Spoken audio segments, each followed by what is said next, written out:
All right, we're gonna reacting to the live stream that happened a few hours ago, and I'm gonna just select it because, you know, had important things to do. Anyways. Hey, traveler! What a surprise! I was sorry. I didn't expect to see you here. Ito, you didn't waste Chibi. any time as soon as you heard that Inazuma was organizing a test of courage event, right? Huh? I know you.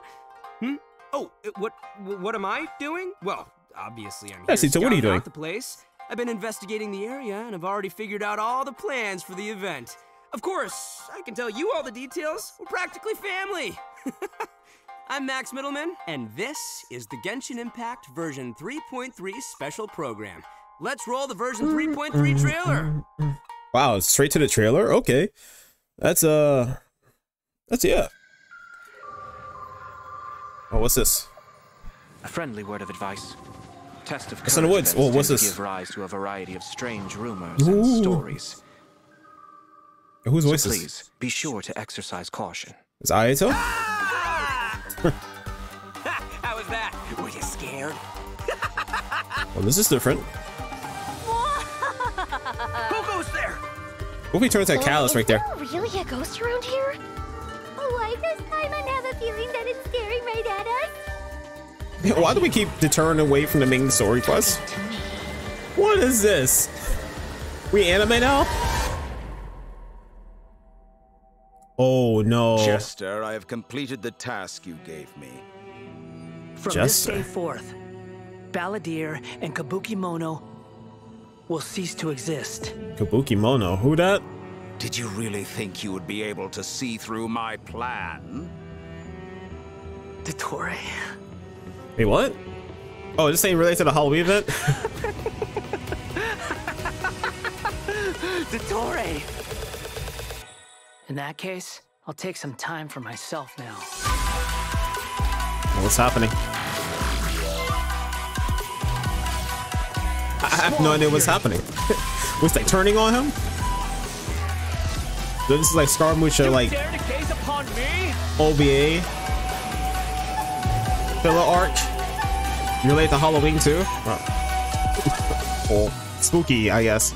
Oh, okay. Oh, okay. We got the white wow. With me?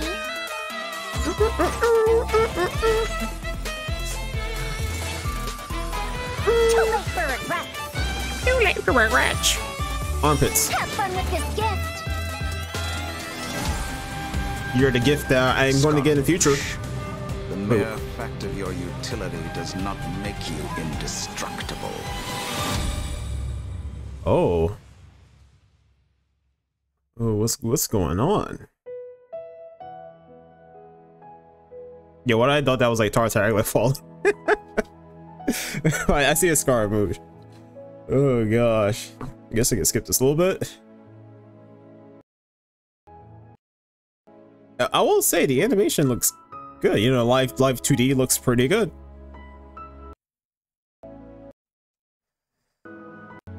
Everyone, and welcome to the Genshin Impact version 3.3 special program.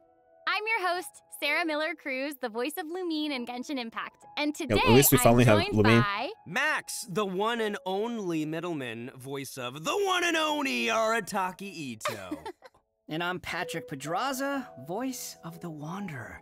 Wow, you finally get to be here. Travelers have only known me as Scaramouche, and everyone's been battling me in the game lately.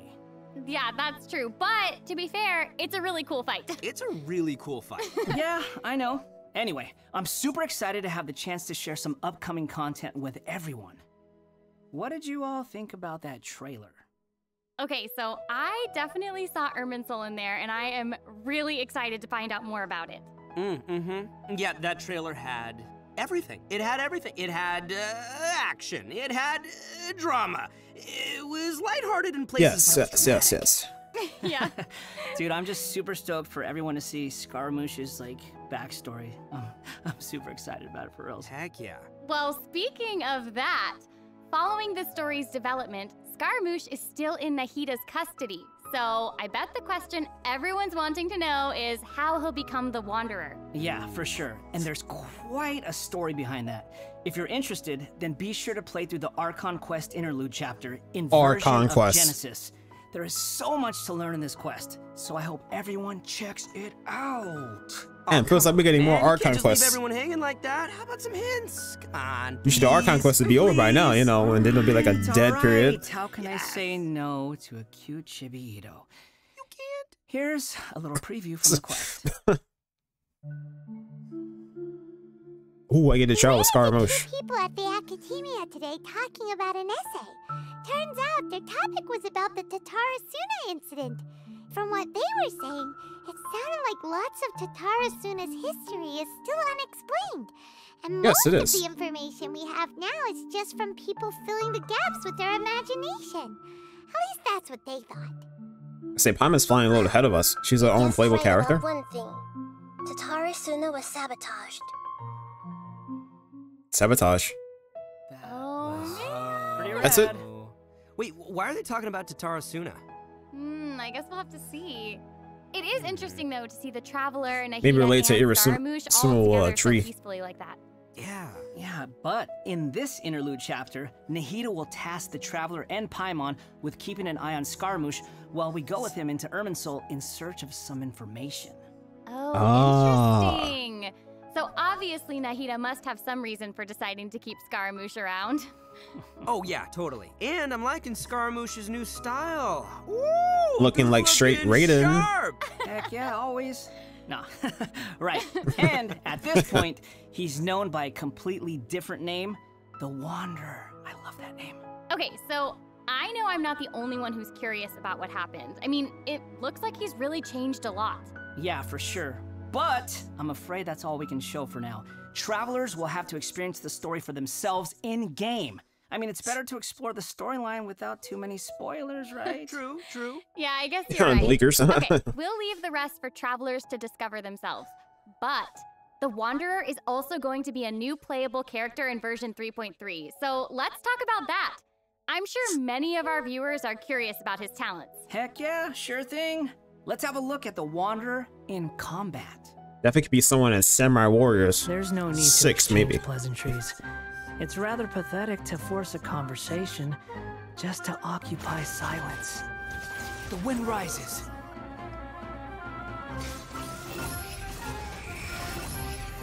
Delete it. Bow your head. Well, they finally bowed at the end, right? Just in a weird way. All right, Patrick, you're up. Help introduce the Wanderer for us. Sure thing. Where did he learn that from? The Wanderer is a catalyst user and has an animo vision, so he uses wind blades to perform ranged normal attacks. Wait a second, wind blades? Not the same as the Traveler's wind blade, though. Okay. So, as everyone probably already noticed, the Wanderer can hover in the air when he casts his elemental skill. Upon using his elemental skill, he will first deal AoE damage before leaping into the air and entering a hovering state. While hovering, the Wanderer's normal and charge attacks will be converted into Kugo, Fushudan, and Kugu Tofukai respectively. The damage they deal and their AoE will be increased. Dragon Ball Z, man. Will be considered normal and charge attack damage, respectively. Also, Kugu Tofukai will not consume stamina, and he can remain hovering for a certain duration. That's so awesome! He can fly! I know, right? But he can't stay hovering forever. While hovering, the Wanderer constantly consumes Kuguryoku points to maintain his hovering state, which is the blue meter you see on the screen. Even if he doesn't move or attack, hovering will still consume Kuguryoku points. Dude, that looks so wrong, him doing that. So this mechanic works a little differently than our typical stamina meter. There are many possible actions the Wanderer can perform while hovering in the air, which all rely on Kuguryoku points rather than stamina. So, for example, sprinting mid-air will consume additional Kuguryoku points to accelerate mid-air, and holding the sprint button will cause persistent point consumption to maintain speed. So this effect will replace his default sprint. Jumping expends extra Kuguryoku points to increase hovering height. Holding jump will cause persistent Kuguryoku point consumption to keep increasing hovering height. Imagine trying to do this on mobile. Running out of points will end his hovering state. Run out of life points. Oh, okay, so travelers will need to plan their actions while hovering. Exactly. So with his talent, Jade Claim Flower, when casting his elemental skill, if it contacts Hydro, Pyro, Cryo, or Electro, that instance of the skill will receive a corresponding buff effect depending on which element was contacted. Oh, sorry, no, I'm... So, for example, increasing his Kuguryoku points cap, attack, crit rate, or restoring a set amount of energy upon hitting opponents with a normal or charged attack. The Wanderer can have up to I'm surprised that he has like a... simultaneously. This is like a Sumeru, Oh, look, check that out. Part of the halo behind him changes color depending on the buffs you get. So travelers will be able to easily understand what effects the Wanderer currently has. I like that. It's helpful and still looks really cool. We keep watching the same two replays. So after unlocking another talent, Gales of Reverie, when the Wanderer is in the hovering state, if his normal or charged attack hits an enemy, there is a set chance to gain another buff effect, allowing him to sprint midair without consuming Kuguryoku points. Additionally, this buff effect will fire wind arrows to attack the enemy. Ooh. Oh, dope. I'm sure extra buff effects like that will go a long way for players when they're in combat. Yeah, for sure. And if you've noticed, there is a colorful aura of light around his body to indicate when that buff effect is triggered. I saw that. That's pretty cool. Yeah, look at it. I love all the detail they've put into the Wanderer. All right, this brings us to the Wanderer's elemental burst. Sweet. Yay. So, check this out. Upon unleashing his burst, he compresses the atmosphere and stomps it down toward the enemy. So travelers should note that if the Wanderer is in a hovering state when he unleashes his burst, then the hovering state will end and he will begin descending after the burst is completed. Okay, this stomping animation is a little aggressive. Yeah, but it's cool. I know, and it actually suits his character. Yeah, I can't help but agree. Wait. Let's not forget about the exploration talent. Ah, yes. This is an interesting one.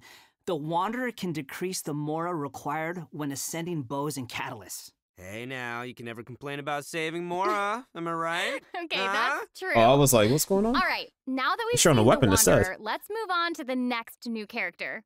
Are you ready? Wait, we ain't talking about his weapon. We ain't talking about his weapon. We ain't talking about his weapon. What did you say? Oh, I'm old now, so every other phrase escapes my ears. Try calling me Madam Farozan, and I'll see if I can pick that up. She's old?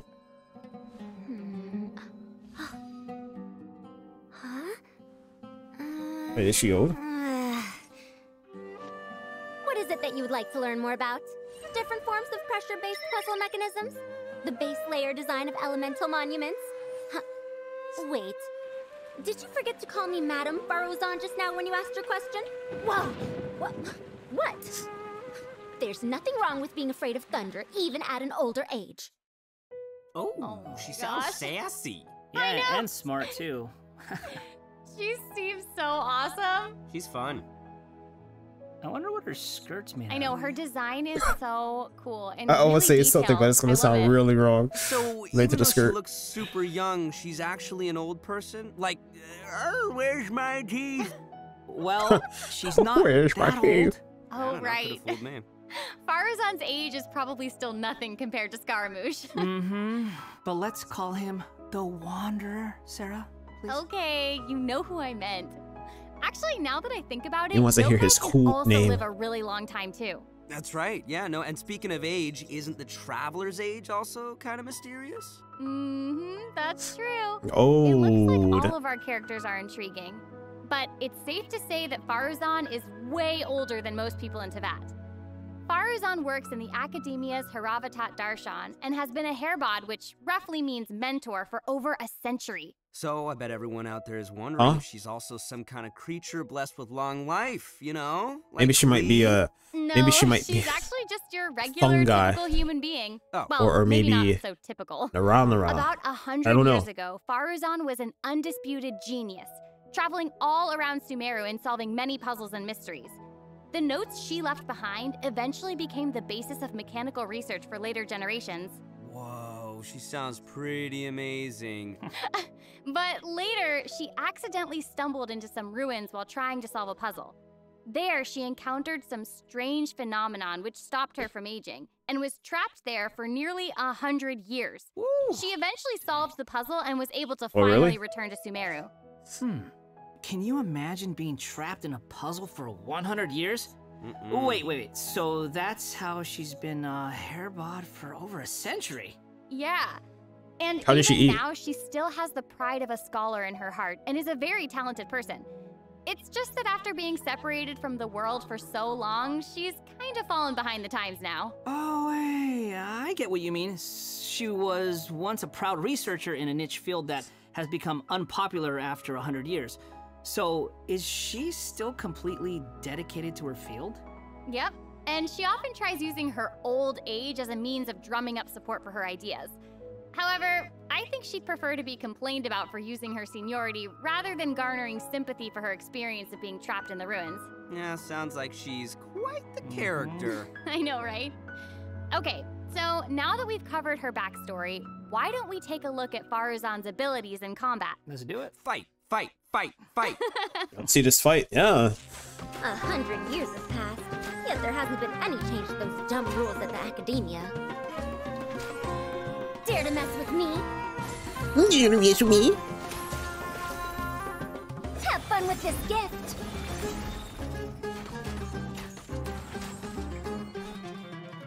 Why that shot looks so weak? I love all the geometric shapes when she's playing. Did you guys see that? Yes, there's so much geometry, and I took geometry. Okay, now I wonder what that square is made out of. Ah, yeah. So Faruzan is an animo character, and Look at she that, it wields moves a so bow much. as her weapon.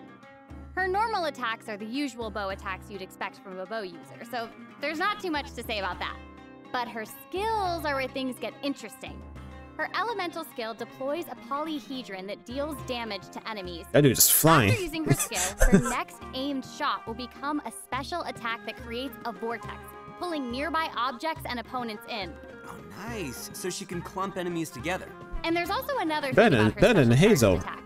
It will create a vortex effect at its point of impact. And if the attack hits an Alright, enemy never or mind. ally member, it'll came apply out. a mark and create a vortex after a short delay. Okay.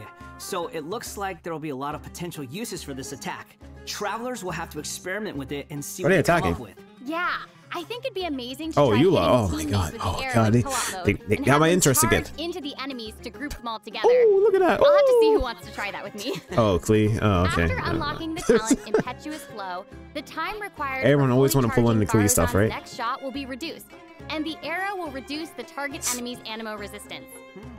In her elemental burst, she deploys a dazzling polyhedron and releases a whirlwind pulse. Throughout its duration, the dazzling polyhedron will continuously move along a triangular path. Once it reaches each corner of that triangular path, it will unleash one more whirlwind pulse.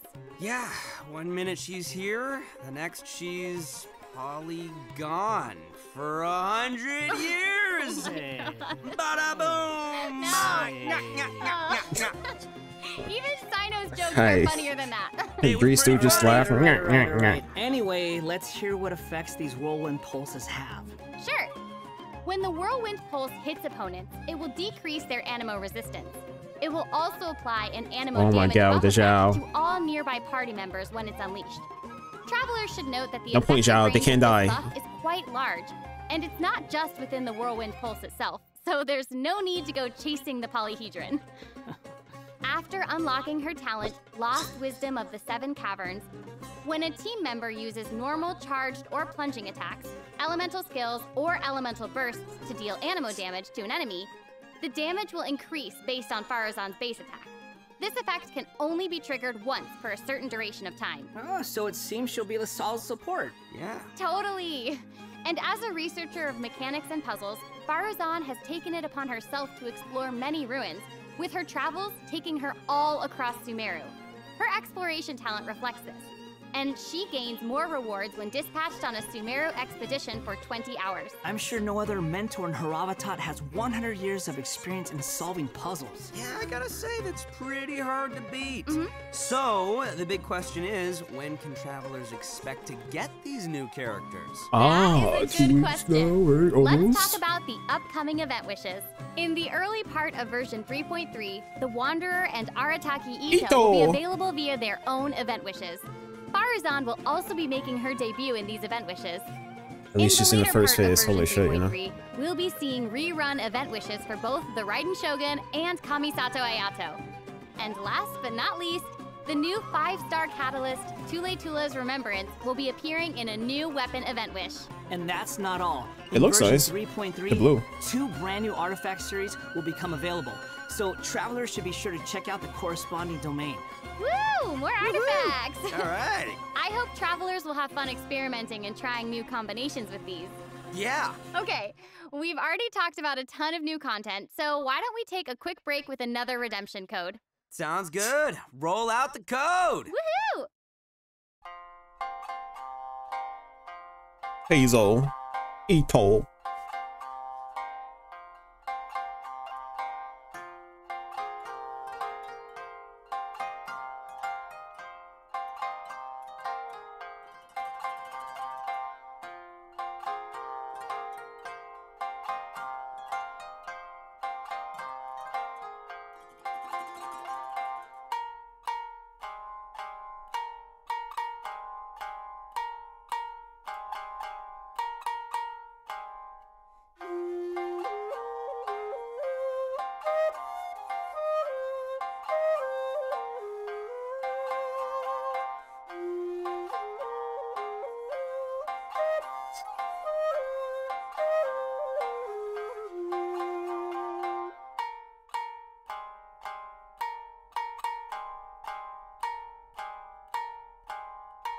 Welcome back to the version 3.3 special program. Okay, Patrick, what do we have next? So next, we'll be covering the upcoming events for the new version. That's right. We've already mentioned the Test of Courage event, and I'm sure plenty of you were wondering about that, so let's start there. Test of Courage event? Aha! You must I was trying to read the Japanese name. Test of Courage. I can already see a dark aura surrounding the two of you. If you carelessly go running into the event, all it'll take is one little misstep, and the darkness will swallow you up. Some strange and unusual things may occur along the way. If you ever feel you can't handle it, you may withdraw from the event at any time. This is your last chance. A new NPC? I'll count it down. 3, 2... Is that a dog and a dude? 1. Welcome to the Test of Courage. Enter at your own risk. Imagine this came out for Halloween. That was pretty interesting. Yeah, I mean, it is a test of courage, so I'm sure there'll be some scary stuff going on there. I ain't scared. Anyway, to successfully clear this event, we'll be facing a series of little tests. Ooh, what's this? Tests, you say? Yes, that's right. Word has it that if you walk around the Test of Courage, you might find yourself encountering a special sort of game. We've already got the rules down, so I'll do a quick introduction. Basically, travelers will have to control a bouncing bar to bounce a ball. All right. Now we're getting some mini games in here. Okay, this looks cool. I'm liking this one. Seems pretty straightforward. During the game, travelers will be able to trigger elemental reactions to break bricks more effectively. Now this is a mini game. We should probably keep in the game. You know, make it hard over time. Control the character to move the bar. When the character we're using this is one step away from like Tetris 99. The corresponding element everyone can play against each other. By switching characters, you can change the element of the bar. Okay, all the pieces are falling in place now. The bar can infuse a certain element, and the blocks. Oh, he's shooting. He's shooting. Oh, okay. So causing a skill ball of one element to hit blocks of different elements will trigger elemental reactions. There, how'd I do? Yep, you nailed it. Oh, that's pretty good. That's pretty good. The bar will add the element corresponding to your character. Besides triggering reactions the way you just mentioned, like a Sara out there, right? If a skill ball is already infused by an element and it hits the bar, it will also trigger a reaction, causing the skill ball to have some additional effects. When preparing your team, you can equip modifiers to receive various buff effects. I like this. this. You successfully clear the challenge. Oh, nice.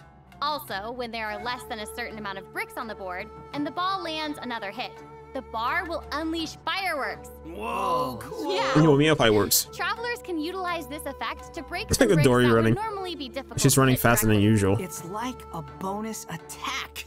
Oh, sweet.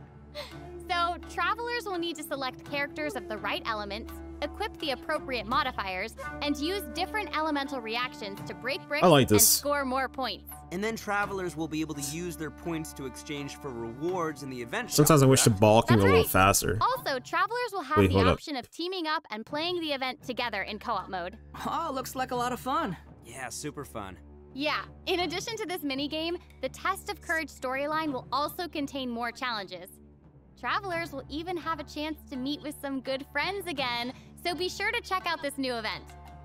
All right, let's move on to our next event. Okay, so next up, we have a race event called Across the Wilderness. Your objective, collecting balloons. Back to Mondstadt again. Seems like the Wanderer's abilities might come in real handy here. I know, right? So, in this event, each stage will have wilderness balloons scattered all around. Travelers will need to find as many wilderness balloons as possible within the time limit to earn increasingly better rewards. So, during the challenge, travelers will be able to utilize their character's skills and talents. So, it'll be important to assemble the right team depending on the traits and terrain of the challenge area. The easy event. Oh, interesting. The very casual event. Also use something called the Wilderness Compass to obtain various buffs, which include enhanced jumping capabilities, increased movement speed, or unlimited stamina, etc. Ooh, cool. However, you can only claim one buff during each challenge. You must consume Blessed Energy to use the compass and gain the selected buff. You may charge the compass up by finding wilderness balloons or interacting with Blessed Energy in the challenge. So if I had to start from the bottom, it'd be very painful. To passively charge over time. Yo, this event looks pretty crazy. It's almost like watching parkour. Yeah, there are two different kinds of wilderness balloons in these challenges. The first is harvest balloons, which will increase the overall progress of your search for wilderness balloons. The other kind is sonar balloons, which will cause several harvest balloons to appear around you for a set amount of time. That's awesome. I was gonna say, why is it like pulsing There will be 5 around? stages available for this event, and travelers will need to consider the conditions and terrain of each stage to come up with the best way to complete it. Also, travelers may team up in co-op mode for challenges. Ooh, more chances to play together. I love it. Yeah, same. Okay, let's move on to our next event. Everyone's favorite game of hide and seek is back with the Wind Wind Trace event. And of course, this is going to be another 2022 edition. Super excited for it. There's nothing like a good co-op. Many of you might already be familiar with this event by now, but there have been a few changes. December edition. Let me introduce what travelers can expect to see this time around. Sumeru. We can probably skip some of the basics this time. You know, players either hide or seek. And then... Okay, wait a second. There actually might be some new travelers out there who've never seen this event before. So why don't you start with some of the basics? Right, good point. Okay, let's start at the beginning then. This is a game with a long history in Mondstadt. Travelers will be split into 2 different sides. The Rebels So many travelers. and the Hunter. You will need to use They all look very weird. skills and master the art of hiding or chasing down others to win this event. The goal of the Hunter is to capture all the Rebels, while the Rebels run or use other means to keep themselves from getting Means just play caught a by the Sara to Hunter. catch it all. Okay, that's straightforward enough. So, what else you got for us? Kay just saw you move. Some travelers may remember playing girl as the looking Rebels right at and getting you. caught early in the game. Just giving you Once away. that would happen, all you could do was spectate and watch the rest as the others continue playing. But this time around, once you're caught, you'll still be able to participate in the match even in observer mode. Ooh. Yeah, it's pretty cool. Once you're in observer mode, you can't be seen by other players and will receive the Illusory Beacon skill. This skill will allow you to place a random beacon to confuse the Hunter. If your beacon successfully tricks the Hunter and is destroyed, then the Hunter will suffer an obscured vision effect. So even after you've been captured, you can be like a little ghost, trying to help your teammates by disrupting the Hunter. Yeah, That's Yeah, pretty something fun. we really wanted. And Just at having least a you little won't have to sit there and just little thing. watch the rest of the match anymore. Yeah. Exactly, but what does the Hunter get this time? I mean, we gotta keep it fair. Some new Windward arts have been added for Oh, both no. the Hunter and the Rebels. The Hunter will now be able to use the Hunter's net. He gets to toss it? This net can be thrown and will remove Oh. any Rebel disguises within its range. And Oh, gosh. will notify the Hunter that a Rebel was detected. If a beacon is caught in the net, it will be destroyed and the Hunter will not suffer from obscured vision. Nice. So I guess if you love playing Can anyone Hunter, get hit you'll in multiple probably items? love this. Oh yeah, you definitely should. The skill Rebels used in previous versions of the game to place beacons can now only be used by players in observer mode. However, the Rebels will be able to use an all-new Concealing Beacon skill. no. This skill will allow you to deploy a beacon for a set duration and remain invisible while you're around that beacon. All players, including your rebel teammates, will be unable to see you while you're invisible. If the concealing beacon is destroyed by the hunter, then the hunter will have their vision obscured for a short time. Sounds pretty fun, huh? Yeah. Yeah, so even if you end up being captured by the hunter at the start of the game, you'll still be able to participate and assist your teammates. And Primo Gems and other rewards. Primo Gems. The good stuff. So be sure to check it out. Oh, that's awesome. Seriously, I can't nice, wait to nice. play with friends. We'll definitely look forward to playing this. Our next event is a Another combat-based event. Time for some combat! Whoop, whoop. In a forbidden Got the place casual, you got watered the by dust and sand, co-op, and then you got the mysterious foes have assembled lines of fortifications to stop your coming. Wow, that sounds pretty good. A new edition of Misty Dungeon will arrive in version 3.3. Stoked. Sweet. But this time around, there will be a total of 7 trials with different themes awaiting you in the Misty Dungeon. Each This has is like a the rogue different game leyline mode? disorder, and travelers will have to adjust their teams according to the disorder's effects and the distribution of enemies. There will also be trial characters for you to select from as well. After entering the domain, travelers will need to go and complete 3 challenges to collect ancient runes. After collecting power from 3 ancient runes, we can power up the control array and proceed to the final challenge. Also, throughout the trial, additional benediction mechanisms and challenges will appear. Travelers may choose to interact with these to increase the leyline disorder's effects or revive and heal your team. You know, if it were up to me, I'd say just go for all the challenges. I know, Yeah, they complete that challenge with almost like the challenge objective for each trial might be different. 4 minutes. So be sure to check the objective and aim for that while proceeding. In terms of rewards, travelers can look forward to winning Primo Gems and other various prizes. Yes. Ooh, I like prizes. And last but not least, version 3.3 will The loot also thing. have leyline overflow Yeah. events. Travelers can look forward to saving their resin and earning more Mora and experience books. Nice, that's awesome. That'll be great for all the travelers out there still leveling up all their new characters. And even if you don't need those resources now, it's always good to stock up and have more on hand, am I right? Yeah. So, travelers looking to upgrade their characters won't want to Oh, miss I was about to say, this. damn, dirty books. This is all good stuff. Dirty In purple addition books. to the new version's limited time events, Yeah. version 3.3 will also be adding a new permanent game mode called Genius Invocation TCG. This is it. This is what we really need. But before we get into that, let's take another quick break and enjoy a redemption code. Yay! Slap that code on the screen.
Welcome back. Oh, everyone. okay, cool. During our journey into VAT, we've stumbled across several NPCs talking about a game called Genius Invocation TCG. So next, we'll introduce this card game that's been taking to VAT by storm. In the version 3.1 special program, we already revealed that Genius Invocation TCG will be a card game where we can challenge various characters and NPCs or battle against your friends. But there is actually a legend behind this game. It is said that a young guy in Sumeru found an ancient casket of tomes in the attic. Oh, yes. He opened it and discovered that the soul of an ancient TCG player called the Crocodile King The had been Crocodile captured King? inside. What? What a name. Ancient soul It forever turns playing out games. that the We should Crocodile just say the King Pharaoh was at this King point. Deshret's viceroy, who battled an opponent named the Ibis King. During the match, the Crocodile Merrick. King fell prey to his opponent's scheme and was sealed away in the casket of tomes. Ouch, game over. Yu-Gi-Oh! After being We're going from unexpectedly Pokemon to released by the Yu-Gi-Oh! pit, the Crocodile King possesses Oh him my and helps gosh. him to gradually climb the ranks to becoming a legendary TCG player. Nice. Hang on, is it just me, or does that kind of sound like the plot to a light novel or something? Yeah, Right. yeah, a light novel. It turns out that Yai Publishing House is about to release a hit light novel series based on Genius Invocation TCG. Okay, now this is starting to sound like a plug for Yai Publishing House. Maybe. But anyway, that's the legend on how Genius Invocation TCG came to be. Though it's probably just a story they came up with for marketing the game. So while you were telling us about the story, I was over here researching the rules to the game. Basically, Genius Invocation TCG is a game where you use a constructed deck of cards to duel against an opponent. The objective is to defeat all of your opponent's character cards. That's right. Also, there are many features and mechanics in the game that resonate with Genshin Impact's gameplay. Gosh, so it shouldn't be too hard for players to get the hang of. Right until we got. I even saw some elemental reactions in the gameplay. I thought he had some animation. A constructed deck must contain character cards. And as Maybe- you might expect, maybe, these character cards have a normal attack, an elemental skill, and an elemental burst. So when a character card deals elemental damage to an enemy, it will cause them to be affected by that element. Then you can switch to a character card of a different element and use their abilities to trigger an elemental. Alright, this looks nice. Wait, did you guys I haven't really played a card game at all, but Can we this is even make a pretty deck of, nice. like, just the monsters from the game? Holy troll, You're guys. really getting into this, Max. Heck yeah, I am. I like card games. Who doesn't? So in Genius Invocation TCG, all actions require you to spend elemental dice. Each round, both you and your opponent will roll 8 elemental dice. Each of these elemental dice can have any one of 8 elemental attributes. Hold on, but there's only 7 elements in the world of Teyvat. You're right. So in addition to the 7 Light- standard elements, light element. there's also one called the Omni Future. element. The elemental dice required for a character card to perform an action correspond to the character's element. So, for example, a Pyro character like D-Luke needs either Pyro or Omni elemental dice to perform an action. Clear now? Yep, crystal clear. Overload. Also, elemental dice can be used to switch Damn, we gotta characters clap enemy or play a Yoimiya variety and of Fisher. other cards, Kill the such as Tubby, though. equipment cards, event cards, and support cards. All these cards create the potential for a variety of strategies. Right. While playing Genius Invocation TCG, travelers can earn player experience, which will increase your player level. As your level increases, you'll be able to challenge more characters and NPCs. Is this all in Completing Mondstadt? challenges, you may earn lucky coins, new cards, or other rewards. I got like he's from Mondstadt, but Lucky hey, coins look, if can this be takes place exchanged also in the in event shop for cards, Inazuma, that's cool. or The reason to can go back to even unlock Inazuma. dynamic skins for Besides the certain music cards. and beauty and RBG lights. Skins? And But those are cards that have moving stuff for illustrations, Scaramouche. That's right. All character cards can unlock a dynamic skin. Ooh, nice. After unlocking that, there'll even be a cool bonus animation whenever you cast that character's elemental burst. Cool. And if you're That's confident in sick. your TCG skills, you can also invite a friend to duel. After reaching a high enough player level, you'll even unlock a matchmaking mode. So be sure to give it a try. Travelers should note that playing against your friends or other travelers won't count towards any leaderboards or provide any rewards. So you can relax. It's all just for fun. Okay, that's everything we have for Genius Invocation TCG. Yeah, okay. And that brings us to the end of today's special program. Hey, sweet. So, what did you think? Why does it have to be over? There's so much that this version has to offer. Yeah, I can't True, even it does. take it all in right now. Probably I'm like just one of the biggest versions, super maybe. stoked to be part of this. I think I just gained some Kugaryoku points just doing this whole thing. So. You gonna fly now? The You new gonna fly out of characters here? look Cool. I know. What about Scaramouche hovering? Like that's insane. I know, that's awesome. That's super dope. That's awesome. And I cannot wait to play in some of these events and mini games. I'm super excited. Well, that's pretty much This it. was so fun. I'm really glad that we got to do this. All right, cool. I mean, we got it.